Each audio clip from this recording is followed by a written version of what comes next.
Hello, welcome friends. My name is Tanveer Atse. We'll talk about feminism and feministic art. Feminism is a range of movements and ideologies that share a common goal, that is, to define, establish, and achieve equal political, economic, cultural, personal, as well as social rights for women. This includes seeking to establish equal opportunities for women in education and employment. A feminist advocates or supports the rights and equality of women. Feminist campaigns are generally considered to be one of the main forces behind major historical societal changes for women's rights, particularly in the West, where they are near universally credited with having achieved women's suffrage, gender neutrality, in English, reproductive rights for women, including access to contraceptives and abortion, and the right to enter into the contracts and own property. Although feminist advocacy is and has been mainly focused on women's rights, some feminists, including bell hooks, argue for the inclusion of men's liberation within its aims because, according to them, men are also harmed by traditional gender roles. Feminist theory, which emerged from feminist movements, aims to understand the nature of gender inequality by examining women's societal roles and lived experiences. It has developed theories in a variety of disciplines in order to respond to issues such as the social construction of gender. Art criticism and art history, rather physical practice of art from a feminist point of view, are recent phenomena, emerging only during the last 40 years or so. It is significant to understand the beginning of feminist discourse in art history because feminist art begins and continues with theory. It takes a lot from the feminist thinkers and writers and also makes use of text as a base to expression and understanding. Feminism is majorly an ideological approach to a social problem which was taken up through the medium of art. We shall thus begin our understanding of feminism through the theories and critiques of feminism that triggered art practices and ideas. Feminist inquiry in art history began in 1971 with the infamous Linda Nochlund's essay, "Why Are There No Great Women Artists?"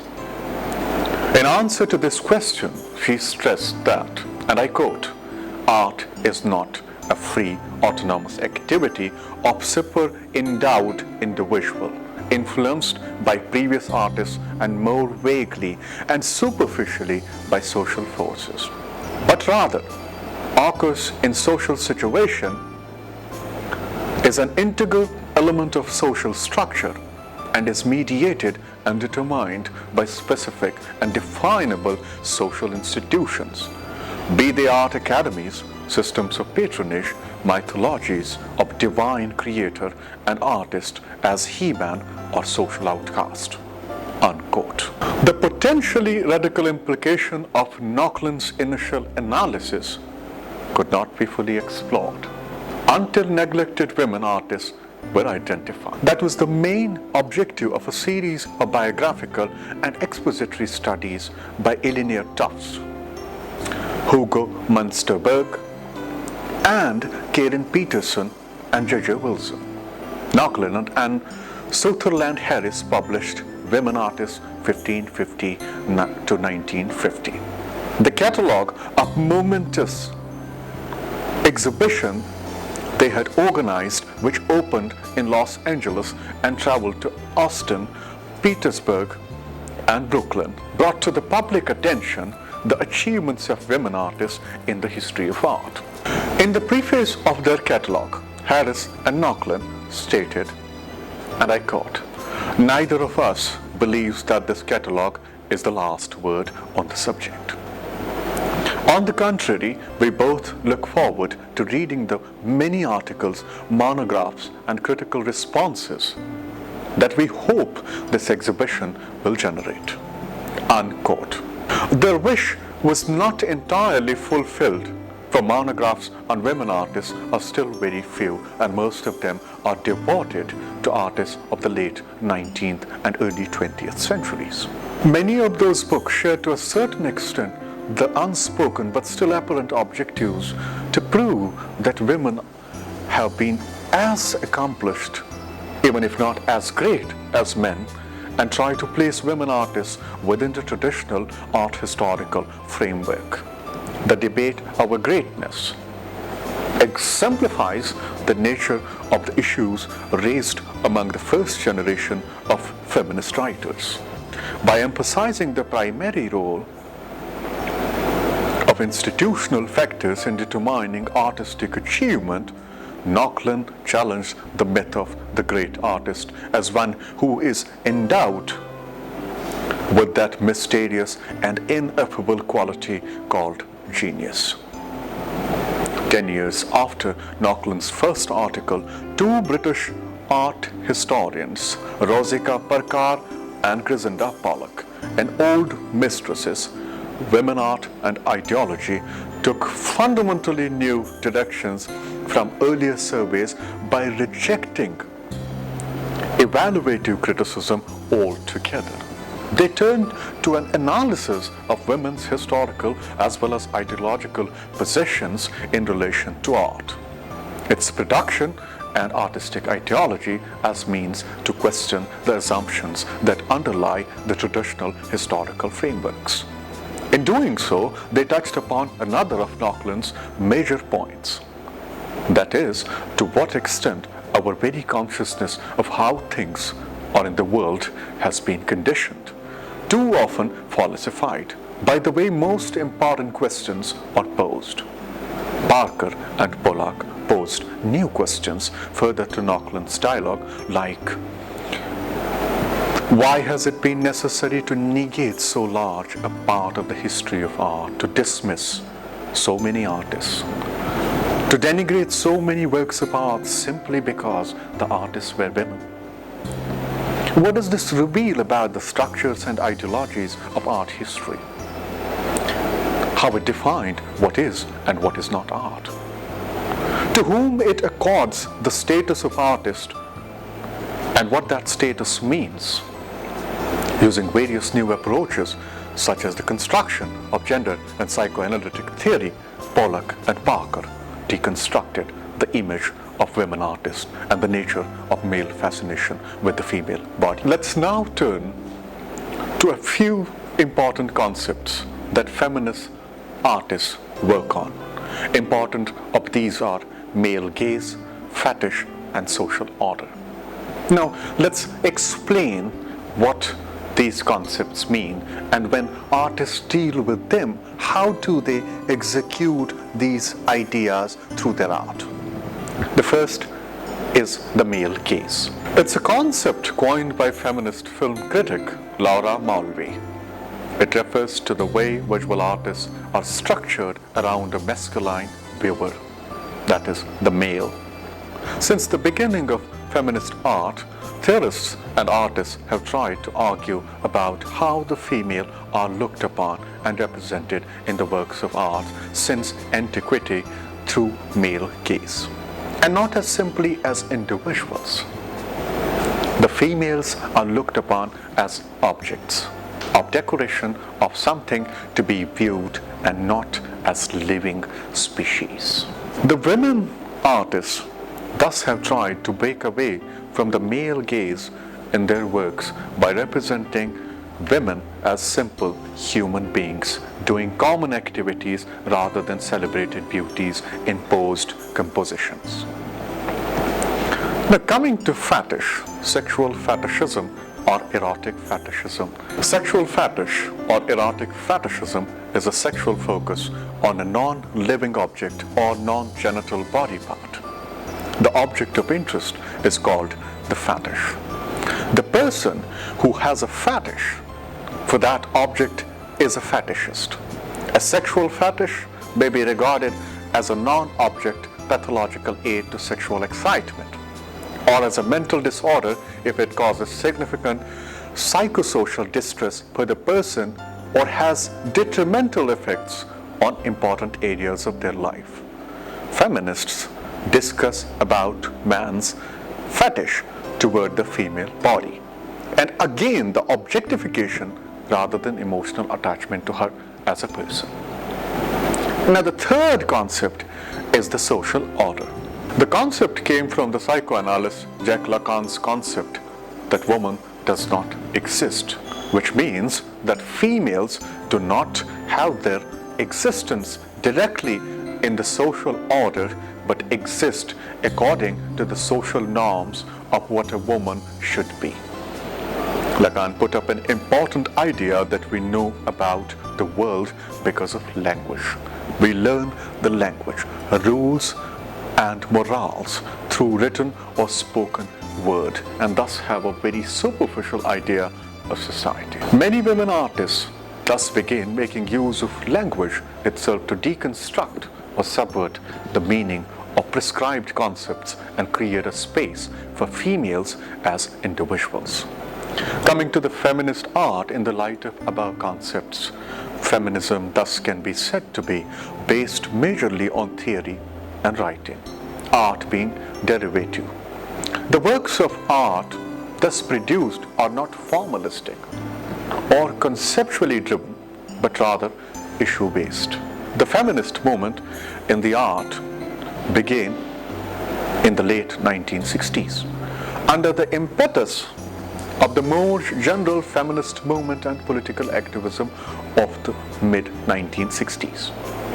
From the beginning, the emphasis of artists on the East and the West Coast was different. New York artists sought economic parity and equal representation in exhibitions through a critique of institutional sexism, whereas their West Coast counterparts were more concerned with exploring issues of aesthetic and female consciousness. The first women's art organization, called Women's Artists in Revolution, began in New York in 1969 as a splinter group of the Art Workers Coalition, which was politically radical but indifferent to women's issues.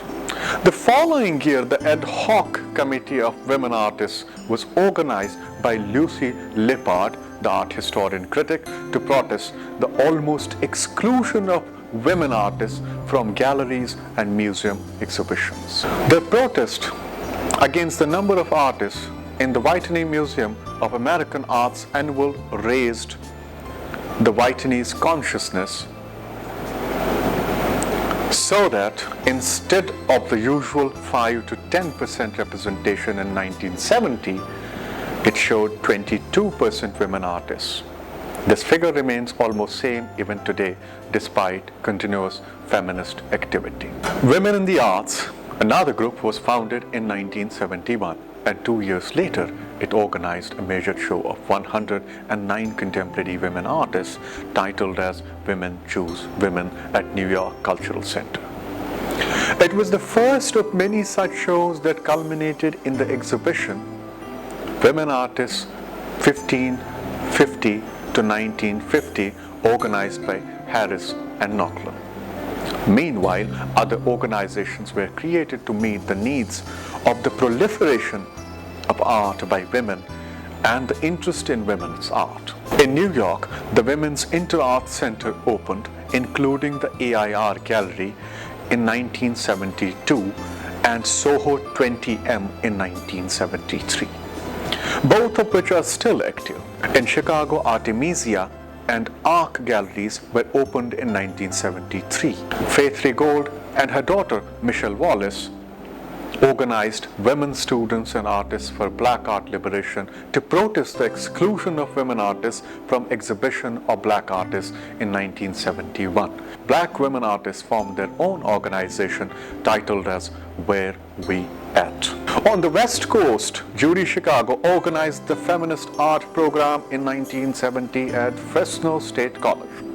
The following year, she collaborated with Miriam Shapiro in the feminist art program at the California Institute of Arts. The result was the celebrated Woman House exhibition, in which the group took over an entire house to express their particular definition of women's lives. Now let's turn to artists and artist groups. In the light of these theoretical considerations and ideations, let's now turn our attention to some of the prominent feminist artists and groups that were active and are still active in the field of visual arts. Mary Kelly, who was born in 1941, is an American conceptual artist, feminist, educator, and writer. Kelly has contributed extensively to the discourse of feminism and postmodernism through her large-scale narrative installations and theoretical writings.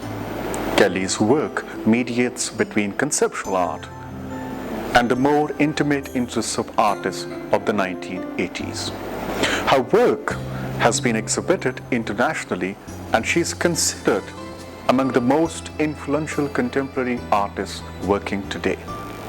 Mary Kelly is a professor of art at the University of California, Los Angeles, where she is head of the interdisciplinary studio, an area she initiated for artists engaged in site-specific, collective, and project-based work.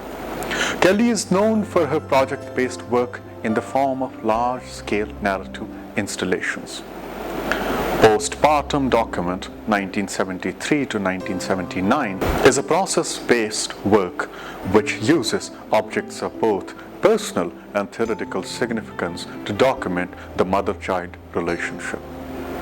This is her initial and pioneering work of feminist art, where Kelly has used the different objects of her association of pregnancy and child from the days of foetus to the child of its age of 4. What is interesting about the work is that she has not used the photographs of the child, but objects like his feeding chart, used diapers, clothes, first step after he began walking, scribbles on paper, and so on.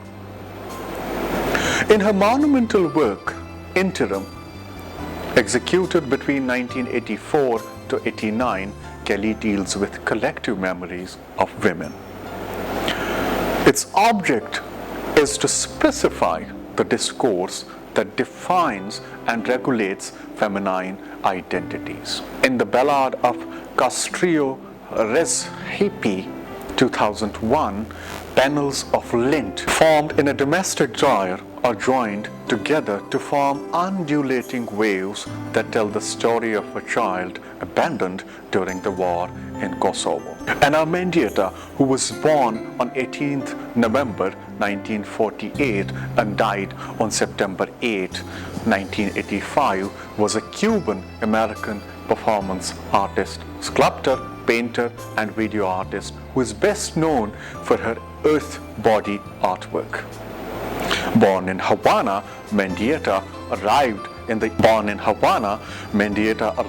the United States as a refugee in 1961, 2 years after Marxist revolutionary leader Fidel Castro overthrew the authoritarian government of Cuban President Fulgencio Batista. Mendieta's work was generally autobiographical and focused on themes including feminism, violence, life, death, place, and belonging.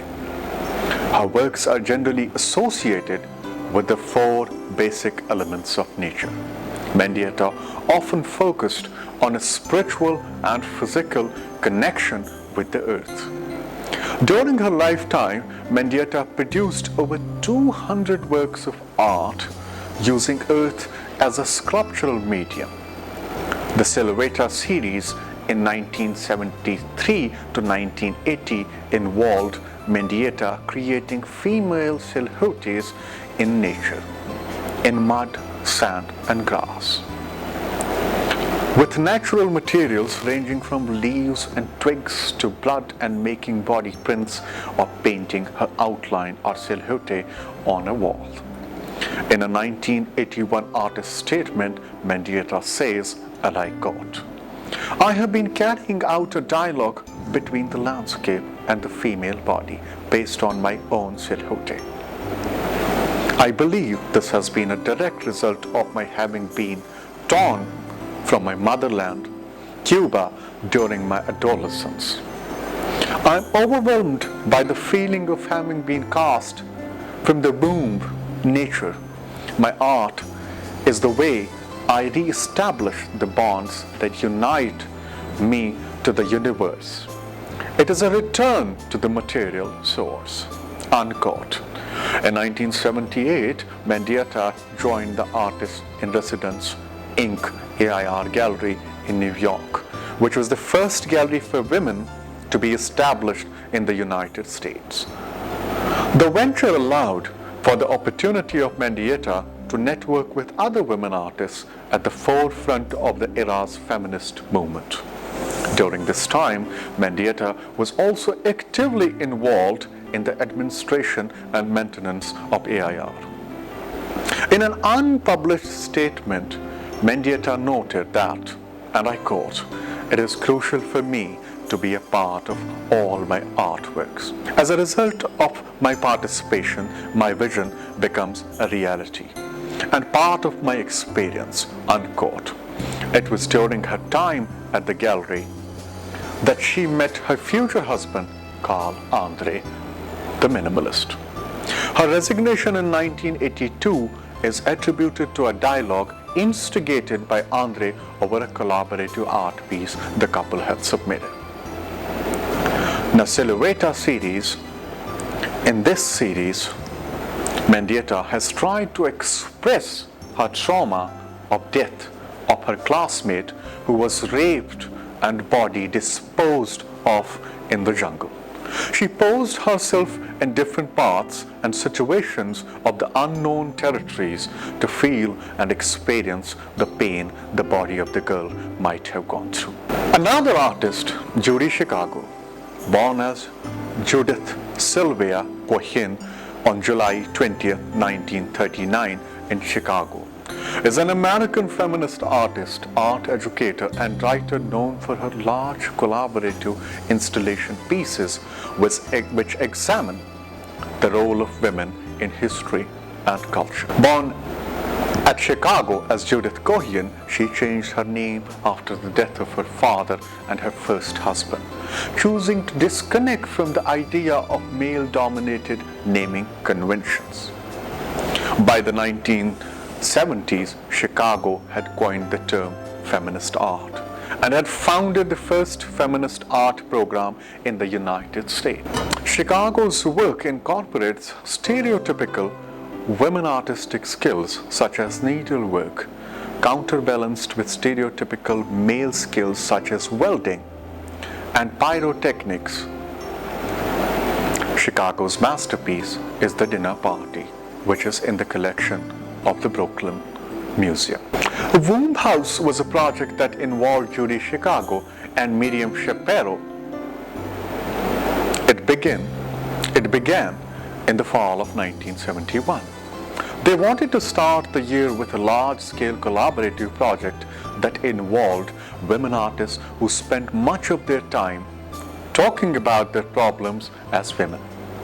They used those problems as fuel and dealt with them while working on the project.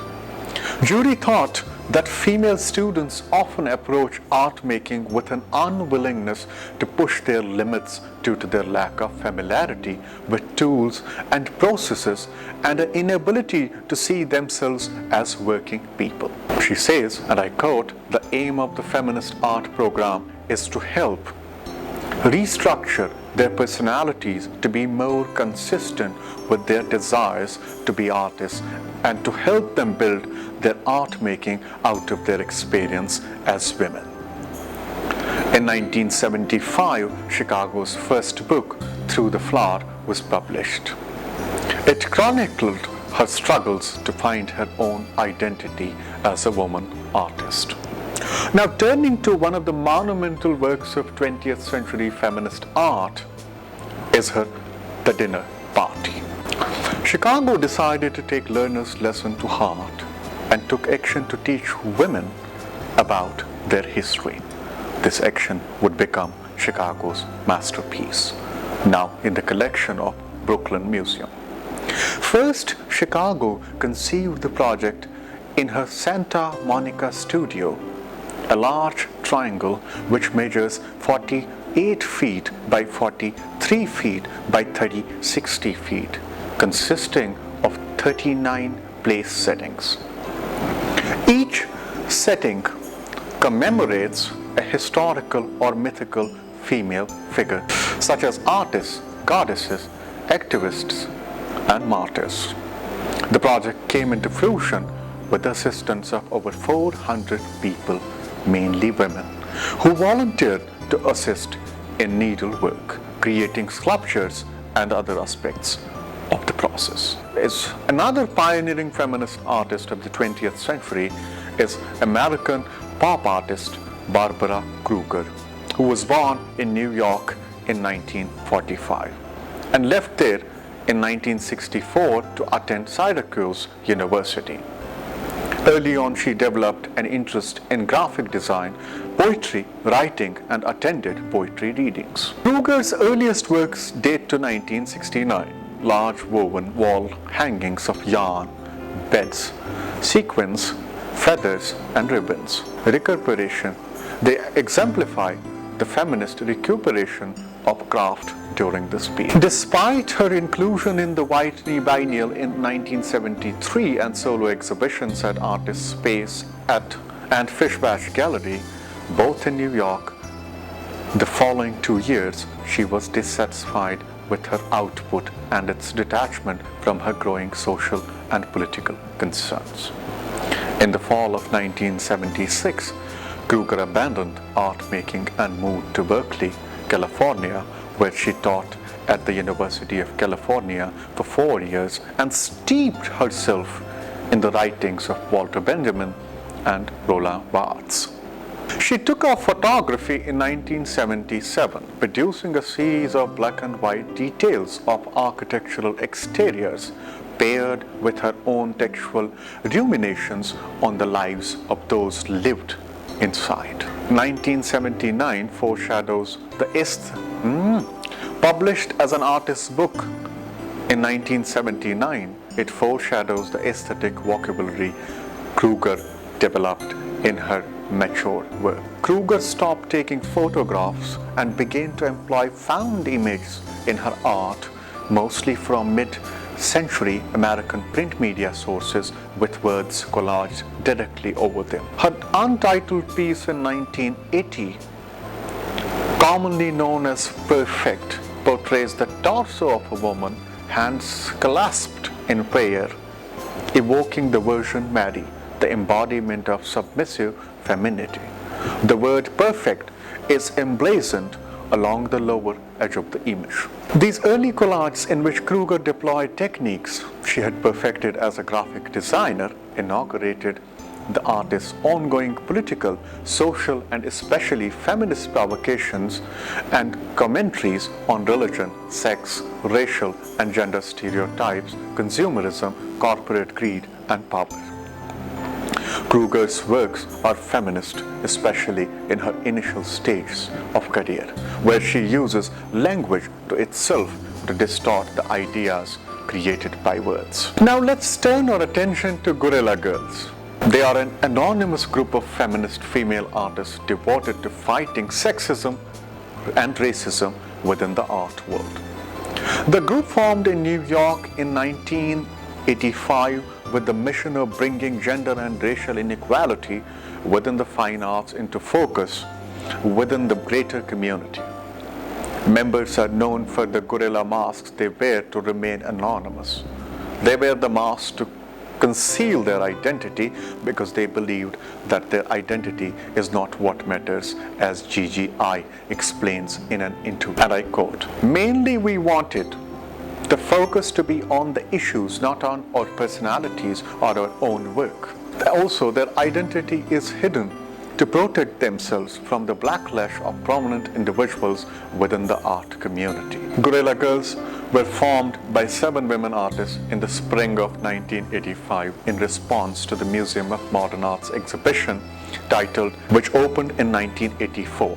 The exhibition was an inaugural show in the MoMA's newly renovated and expanded building and was planned to be a survey of the most important contemporary art and artists in the world. In total, the show featured works of 169 artists, of whom only 13 were female. Guerrilla Girls claimed that a comment by the show's curator further highlighted the gendered bias of the exhibition and of MoMA as an institution. The curator gave interviews saying that any artist who wasn't in the show should rethink his career. In reaction to the exhibition and the prejudice Matt Shine displayed and decided to protest in front of the museum, thus the Guerrilla Girls were born. The protest yielded little success. Guerrilla Girls embarked upon a postering campaign throughout New York City, particularly in the Soho and East Village neighborhoods. Once better established, the group also started taking note of racism within the art world, incorporating artists of color into their fold. They also began working on projects outside of New York, commenting on sexism and racism nationally and internationally. Though the art world has remained the group's main focus, challenging sexism and racism in films, mass and popular culture, the politics has also been a part of Guerrilla Girls' agenda. Tokenism also represents a major group concern. When asked about the mask, the girls' answer was, and I quote, "We were guerrillas before we were gorillas. From the beginning, the press wanted publicity photos. We needed a disguise. No one remembers for sure how we got out fur." When asked about the masks, the girls answered, and I quote, "We were gorillas before we were gorillas. From the beginning, the press wanted publicity photos. We needed a disguise. No one remembers for sure how we got our fur. But one story is that at an early meeting, an original girl, a bad speller, wrote gorilla instead of guerrilla. It was an enlightening mistake. It gave us our mask. It was an enlightening mistake." In summation, the feminist art of 20th century focused on the discrimination that women artists were subjected to in the history of art. Thank you.